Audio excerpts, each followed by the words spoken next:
This is without doubt the most audacious cybercrime that's ever been attempted.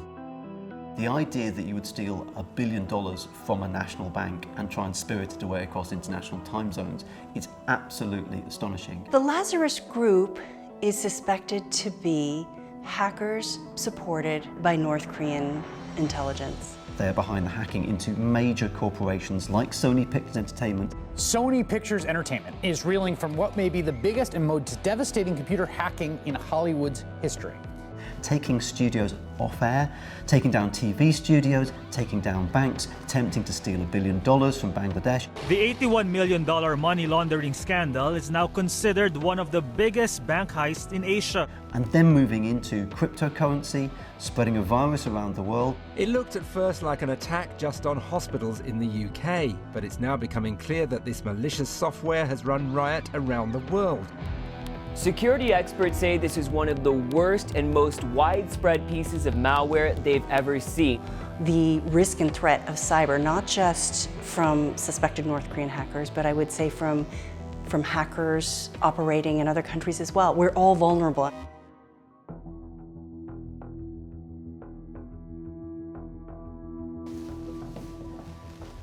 I'm Jeff White. I'm an author and investigative journalist. I'm the co-host of the Lazarus Heist podcast. I'm Jean Lee. I'm a journalist. I'm co-host of the Lazarus Heist podcast for the BBC World Service. The Lazarus Group are kind of legendary in cybersecurity circles. And there are many theories about who they report to, how they're organized, how the orders come down, but what it comes down to is that they are state-sponsored hackers supported by North Korea. Our podcast starts in Hollywood with the Sony hack around the release of their 2014 film, The Interview. You want us to kill the leader of North Korea? And at the end of the film, spoiler alert, apologies, Kim Jong-un gets killed. And North Korea got extremely annoyed about this film. They felt it was a deep insult to their pride. They tried to get Sony to pull the film. With that not happening, the North Korean hackers decided to break into Sony and take the company down. The hack shut down the company's entire computer system, and according to the LA Times, employees were reduced to using old-fashioned pen and paper to complete assignments. Then they start releasing the emails of the Sony Pictures Entertainment executives. Deeply personal, deeply confidential stuff. And it was an embarrassment for Sony Pictures because so much gossip was revealed in the emails that they released. And it was so extreme that it compelled then President Barack Obama to name North Korea as a suspect in a press conference. And we can confirm that North Korea engaged in this attack. What's absolutely astonishing is the dust had barely settled on the Sony attack. We're already on to the next target. They'd already moved on. It was an example of using social engineering, so creating profiles in social media and creating identities and sending emails and interacting with the recipient of that email. They used a dodgy CV. They pretended to be a job applicant called Rasal Alarm, and they sent a CV into Bangladesh Bank and said, "Hey, I'd like to work for the bank. Here's my CV. Could you take a look at it?" Opening up the CV, opened up the attachment, triggered the virus, got the computer infected. They found out that Bangladesh Bank has $1 billion sitting in the New York Federal Reserve Bank. They're going to transfer the money out. Fine, it's $1 billion. Where are you going to send it to? Kim Jong-un's personal bank account? No, obviously not. And the escape route they mainly lined up was through the Philippines. And the timing of this starts to get really interesting because the hack is happening in Bangladesh, the money's in New York, it's being sent to the Philippines. Their mission was to steal $1 billion from the Bank of Bangladesh, and they managed to carve out a 5-day window when almost no one would notice that all of this hacking was taking place.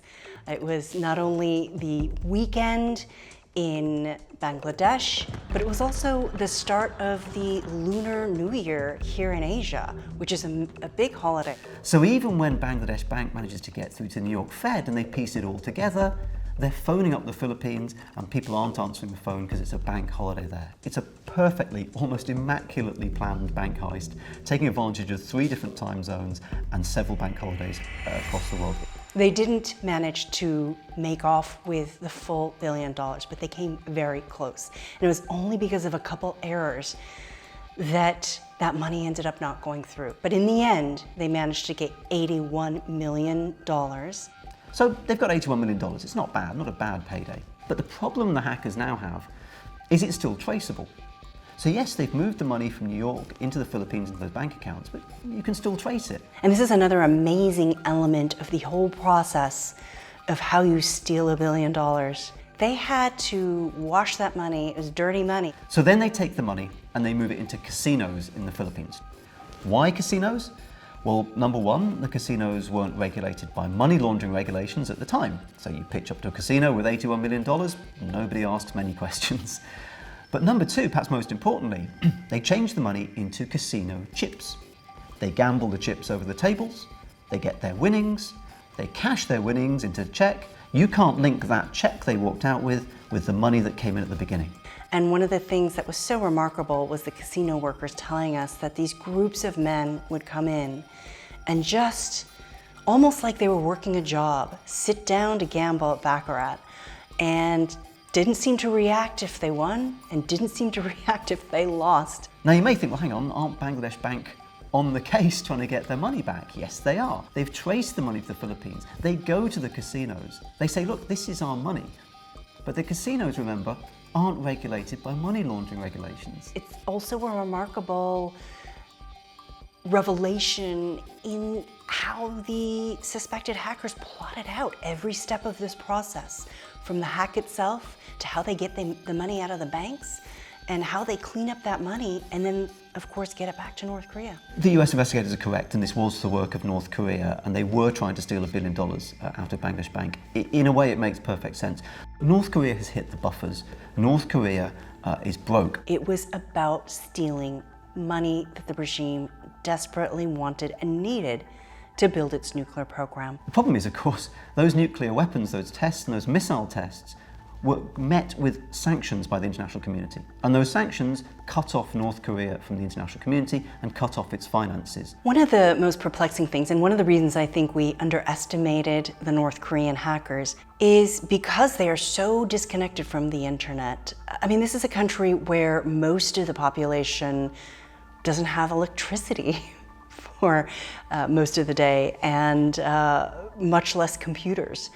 The only people in North Korea who have access to computers are people working for the government. But what the regime has done is really focus its resources on cultivating an elite core group of computer experts. Kids who show an aptitude for math are plucked from school and put into intensive math training. What's interesting is North Korea often sends its hackers overseas, so defectors who've subsequently testified about this and spoken to us for the podcast talk about being dispatched often to China. If you are chosen as cyber warriors, even though you receive a better rations, the life there is very difficult because it's a military.